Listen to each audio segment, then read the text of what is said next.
The lake house had always been my sanctuary. 40 years of summers, holidays, and quiet weekends.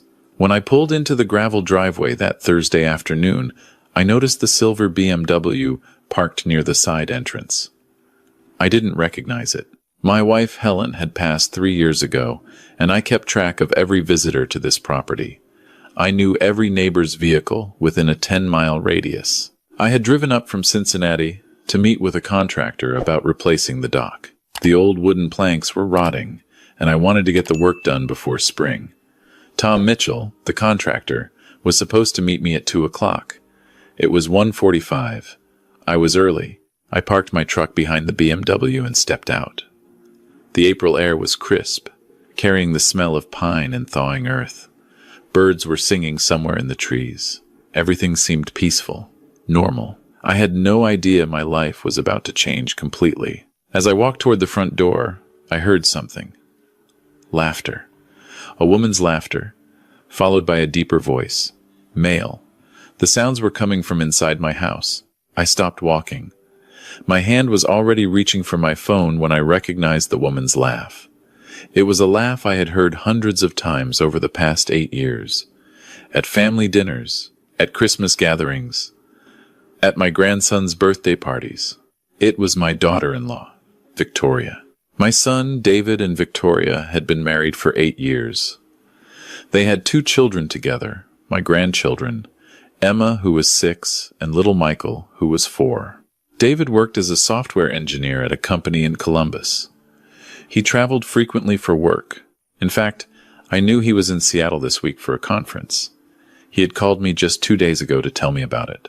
So what was Victoria doing at my lake house? With a man? I stood frozen on the walkway, trying to process what I was hearing. Maybe I was wrong. Maybe it was the television. Maybe she had brought the kids up here for some reason, though I couldn't imagine why she would do that without telling me. This was still my property after all. I walked quietly to the side window and looked inside. What I saw made my heart drop into my stomach. Victoria was sitting on my couch. My wife's couch, where Helen used to read her mystery novels on summer evenings. And she was not alone. A man I had never seen before was sitting next to her, too close. His arm was around her shoulders. As I watched, he leaned in and kissed her neck. She tilted her head back and laughed again, that same laugh I had heard from outside. I felt sick, physically sick.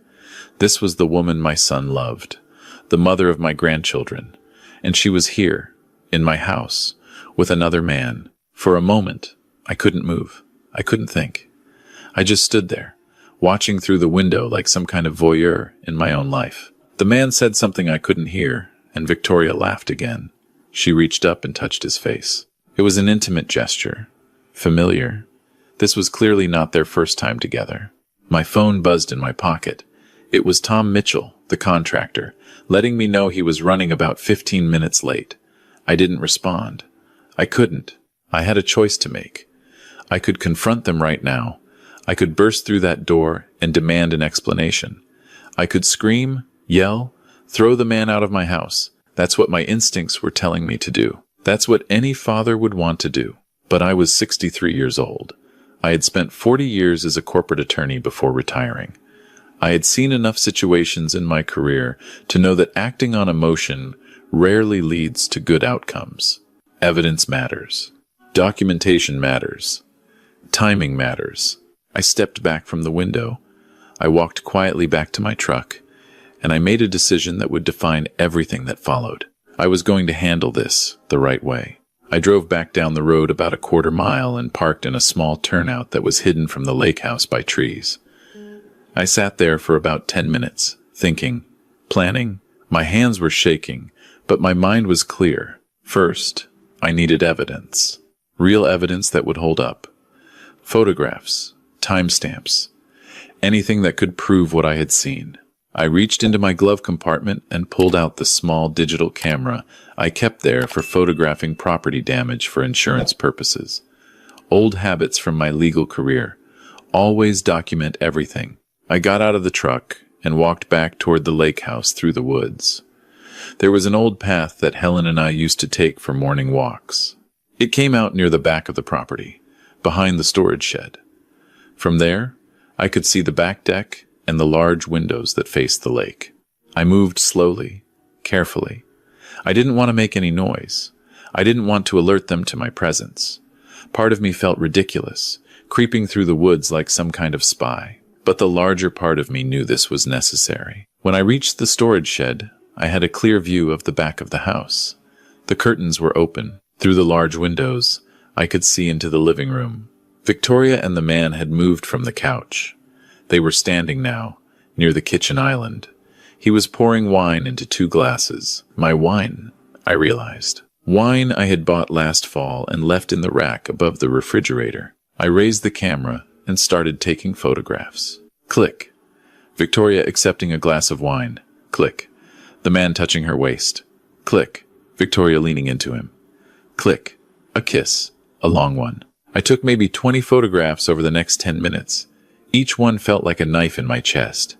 This was my son's wife, the woman who had promised to love and honor him, the mother of my grandchildren. I thought about David, about how hard he worked, about how much he loved Victoria and the kids, about how he always talked about building their future together. Every extra hour he spent at work, every business trip he took, was supposedly for his family, for her.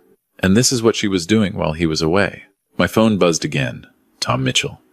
He was at the lake house and wondering where I was. I quickly texted back that I had been delayed and asked if he could come back in an hour. He agreed. Good. That gave me time. I continued watching. The man and Victoria moved toward the back door. For a moment, I thought they were going to come outside, and I pressed myself against the wall of the shed. But they stopped at the door and just stood there, looking out at the lake. He wrapped his arms around her from behind.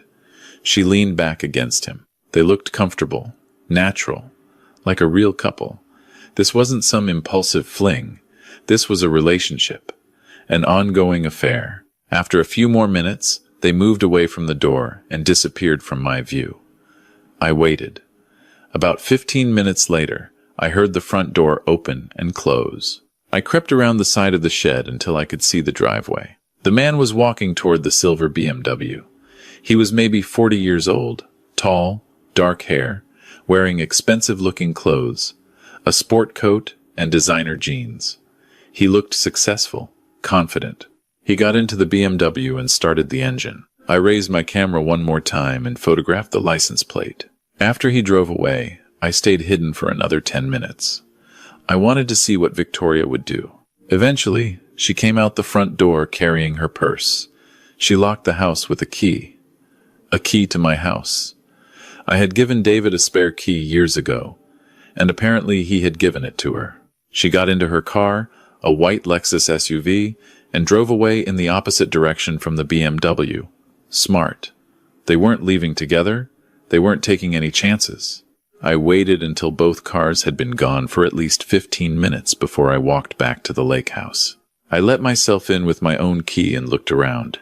The wine glasses were washed and put away. The couch cushions were straightened. If I hadn't seen it with my own eyes, I never would have known anyone had been here. She was careful, meticulous. How long had this been going on? I walked through the house, looking for any other signs. In the master bedroom, the bed was made, but not quite the way I remembered leaving it. The pillows were in different positions. There was a slight indentation in the comforter. I stood in the doorway of that bedroom, the bedroom where Helen and I had slept for 40 years, and I felt a rage building inside me that I had never experienced before. Not just for the betrayal of my son, but for the violation of my home, my memories, my wife's memory. Victoria had brought her lover here, to this sacred place, and she had used it like some cheap motel. I took a deep breath and forced myself to calm down. Rage wouldn't help David. Only evidence would. Only a plan. I called Tom Mitchell and asked him to come back. I met with him about the dock, discussed materials and timelines and costs. The whole time, my mind was somewhere else. But I needed to maintain appearances. I needed everything to seem normal.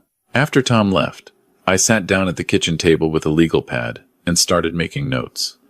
This was what I did best: building a case, analyzing the facts, planning a strategy. First question: who was the man? I had his license plate number. I still had contacts from my legal career who could help me with that. A friend who ran a private investigation firm. We had worked together on dozens of cases over the years. I picked up my phone and called Frank Peterson. Frank and I went way back. He had helped me with corporate investigations, asset searches, background checks. He was discreet, professional, and thorough. Exactly what I needed. I told him I needed information on a license plate. I gave him the number. I asked him to find out everything he could about the owner. He didn't ask why. That's what I always appreciated about Frank. He understood that some things needed to be handled quietly. He called me back 2 hours later. The BMW was registered to a man named Bradley Thornton, age 42, home address in Upper Arlington, one of the wealthiest suburbs of Columbus. Married with 2 children, he worked as a financial advisor at a prestigious firm downtown. Married. He was married too. The betrayal had layers. Frank continued with his report. Bradley Thornton had been with his firm for 15 years. He managed portfolios for high-net-worth clients. His wife's name was Jennifer. They had been married for 14 years. I asked Frank how long he thought this affair might have been going on. He said he would need to do more digging to find out. Phone records, credit card statements, things like that. It would take time and resources. I told him to do whatever was necessary. Money was not an issue. My son's future was at stake. Over the next 2 weeks, Frank compiled a comprehensive file on Bradley Thornton and his relationship with my daughter-in-law. What he found was worse than I had imagined. The affair had been going on for at least 18 months. Frank found hotel receipts, restaurant charges, even a weekend trip to Chicago that Victoria had told David was a girl's getaway with her college friends. She had been with Bradley Thornton the entire time. But that wasn't the worst part. Frank discovered something else during his investigation, something that made my blood run cold. Victoria had been making withdrawals from the joint checking account she shared with David. Small amounts at first, a few $100s here and there. But over the past year, the amounts had increased. $2,000, $3,000, $5,000, always in cash, always when David was traveling for work. The total was over $40,000. Frank couldn't prove where the money was going, but he had a theory. Bradley Thornton had recently taken out a second mortgage on his house. His firm was under investigation for some questionable investment practices. He was in financial trouble. Victoria wasn't just cheating on my son. She was stealing from him to support her lover. I sat with this information for 3 days. I didn't sleep much. I couldn't eat. Every time I closed my eyes, I saw Victoria's face. That innocent smile she always gave David, the way she called him honey and told him she loved him, all of it was lies. Every single word. I wanted to tell David immediately. I wanted to drive to his house and show him everything, but I knew that would be a mistake. David loved Victoria. He would want to believe there was some explanation. He might even be angry at me for investigating his wife. No, I needed to be strategic about this. I needed professional advice. I called my old colleague, Patricia Mendez. She was one of the best family law attorneys in Ohio. We had worked on the opposite sides of many corporate cases over the years, and I respected her judgment completely. I drove to Columbus and met with her in her office. I laid out everything, the photographs from the lake house, the license plate, Frank's investigation, the bank records, all of it. Patricia listened without interrupting. When I finished, she was quiet for a long moment. Then she spoke. "This is bad," she said. "But it's also an opportunity. If your son wants to divorce her, he has grounds for fault. More importantly, the financial fraud gives him leverage for the custody and property settlement." She explained the legal strategy. In Ohio, adultery itself doesn't affect divorce proceedings much anymore. But the financial misconduct was different. If Victoria had been systematically stealing from the marital assets to give to her lover, that was dissipation of marital funds. It could significantly impact how property was divided. And the custody situation was even more important. Victoria had been lying to David for at least 18 months. She had been stealing money. She had been making decisions that put her affair above her children's welfare. All of this could be used to argue that David should have primary custody of Emma and Michael. But, Patricia warned me, timing was critical. We needed to make sure David was prepared. We needed to have all the documentation in order. And we needed to act before Victoria had any chance to hide assets or destroy evidence. I asked Patricia what the first step should be. She said I needed to talk to David. That was the hardest conversation of my life. I called David and asked him to come to my house in Cincinnati. I told him it was important and that I needed to discuss something with him in person. He sounded concerned but agreed to drive down that Saturday. When he arrived, I sat him down in my study, the room where I had spent countless hours working on cases over the years, the room where I had always felt most in control. I didn't know how to begin. How do you tell your son that his wife has been betraying him, that the woman he loves, the mother of his children, has been lying to him every single day? I started with the lake house. I told him about driving up there to meet the contractor, about hearing the laughter, about seeing Victoria through the window. David's face went pale. He started shaking his head before I even finished. "No," he said, "that's not possible. Victoria would never do that." I showed him the photographs. He stared at them for a long time. His hands were trembling. I watched my son's heart break in real time, and it nearly destroyed me. When he finally spoke, his voice was barely a whisper. "How long?" he asked. I told him everything Frank had discovered. The 18 months, the hotels, the trip to Chicago, Bradley Thornton and his wife, and his financial troubles. And then I told him about the money. David looked at me like I had stabbed him. $40,000? He kept repeating it. $40,000? I showed him the bank records, the withdrawal patterns, the way Victoria had timed everything to coincide with his business trips. David stood up and walked to the window. He stood there for a long time, looking out at the backyard where he had played as a child, where he had learned to throw a baseball, where he had brought Victoria to meet his mother for the first time. Finally, he turned around. "What do I do, Dad?" I told him about Patricia Mendez, about the legal strategy, about how we could protect him and the children. David nodded slowly. He looked older somehow, like he had aged 10 years in the past hour. "I want to talk to her first," he said. "I need to hear it from her." I understood, but I asked him to wait. Just a few more days. We needed to make sure everything was in place. We needed to secure the remaining finances. We needed to document the current state of all the accounts before Victoria had any chance to move things around. David agreed. He trusted me. He had always trusted me. Over the next week, Patricia and I worked quickly. We subpoenaed bank records, we documented the joint accounts, and David's separate retirement funds. We gathered every piece of evidence into a comprehensive file. Patricia also discovered something else. Bradley Thornton's firm was not just under investigation. They were facing a federal inquiry for mishandling client funds.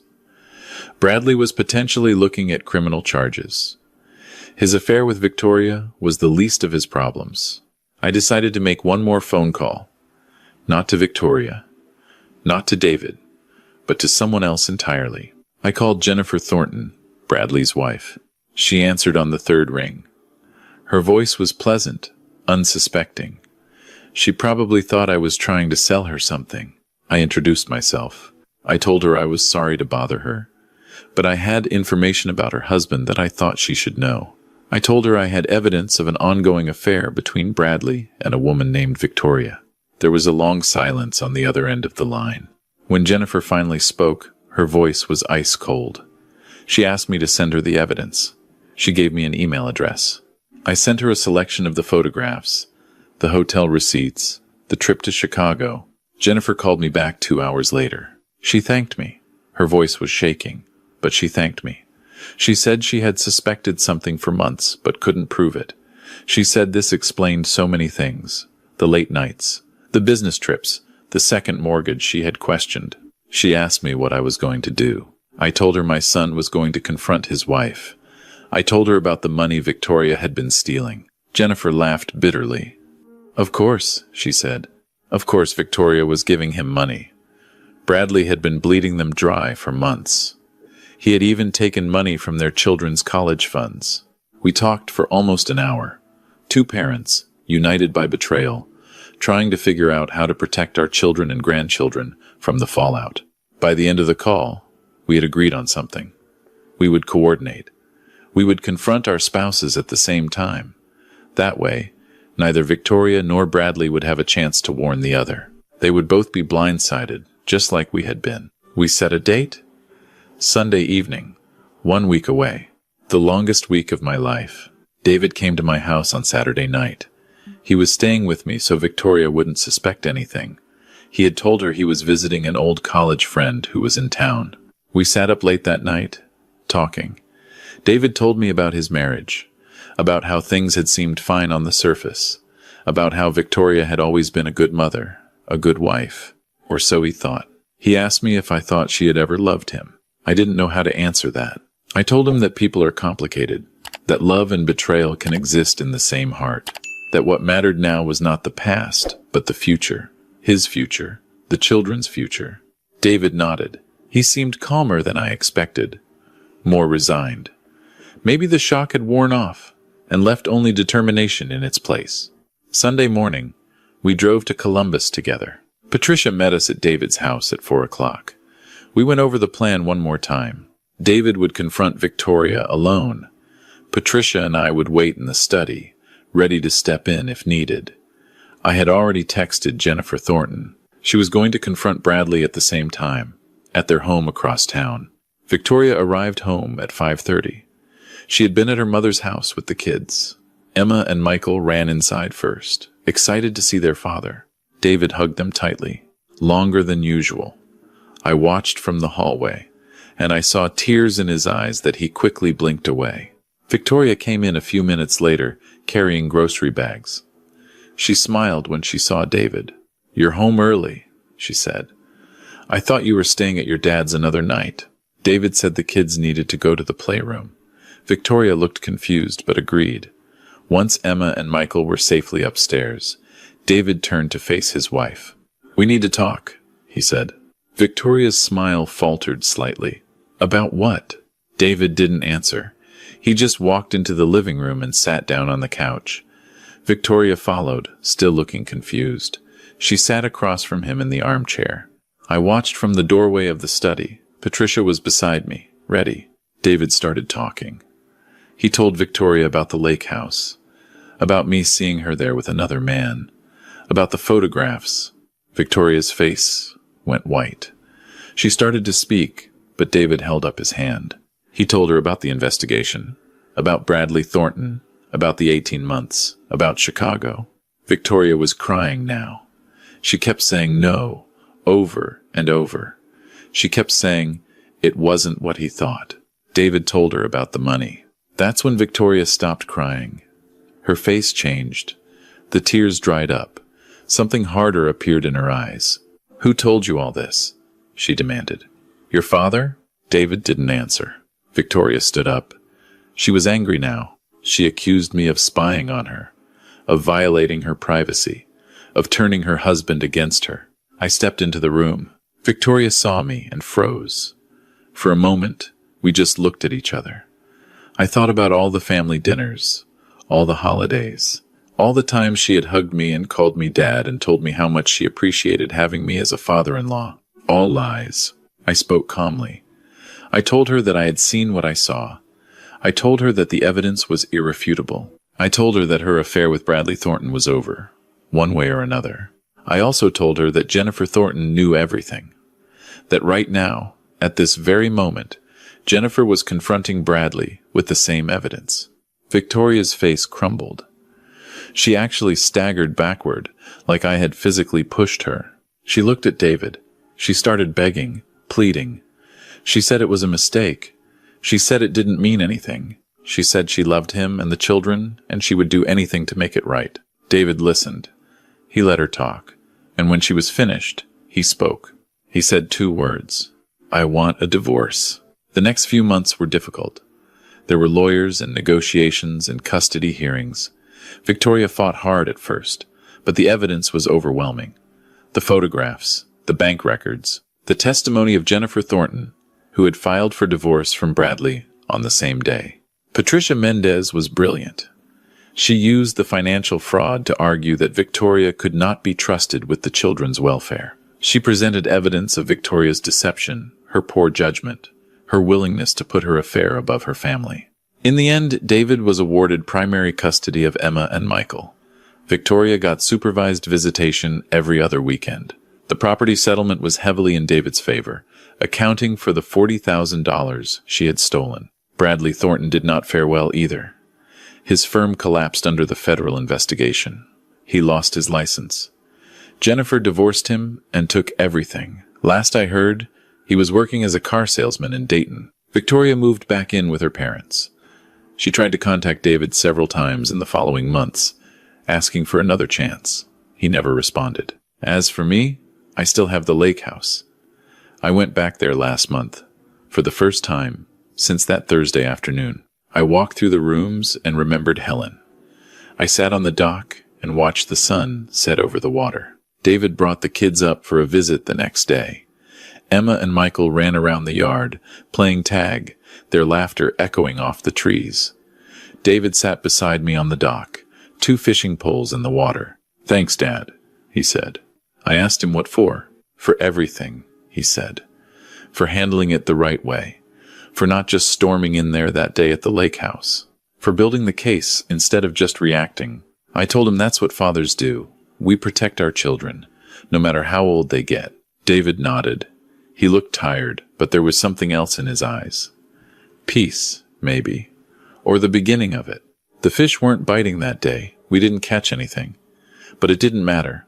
We sat there together, father and son, watching our lines drift in the water. Behind us, Emma and Michael were laughing. That was enough. My phone buzzed later that evening. A text from Jennifer Thornton. She had met someone new, a decent man, she said, someone who treated her well. She wanted to thank me again for the phone call that had changed her life. I texted back that I was happy for her, that she deserved good things. I thought about that phone call a lot in the months that followed.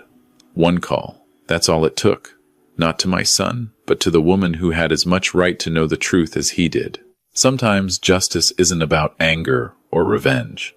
Sometimes it's just about giving people the information they need to make their own choices. The truth, delivered at the right time, in the right way, can be more powerful than any confrontation. Victoria made her choices. Bradley made his. They both have to live with the consequences. And David? David is rebuilding. He started dating again recently, a woman he met through work. She seems kind, genuine, nothing like Victoria. I met her last week when David brought her to dinner. She shook my hand and looked me in the eye and said she had heard a lot about me. "All good things, I hope," I said. She smiled. "The best?" she said. I watched David watching her. I saw something in his face that I hadn't seen in years. Hope. That night, after they left, I sat in my study with a glass of bourbon and thought about everything that had happened. The lake house, the photographs, the phone calls, the lawyers, the hearings. It had been a long road, painful, necessary. But looking at my son now, seeing him start to heal, watching my grandchildren laugh and play without knowing how close they came to a very different kind of life, I knew I had made the right choice. I had made the call, not out of anger, not out of revenge, but out of love. That's what fathers do. To hear the next story, click on the video on your screen. If you want to support the channel, like and subscribe. And if you have your own story of betrayal and justice, leave a comment below. I read every single one. Until next time.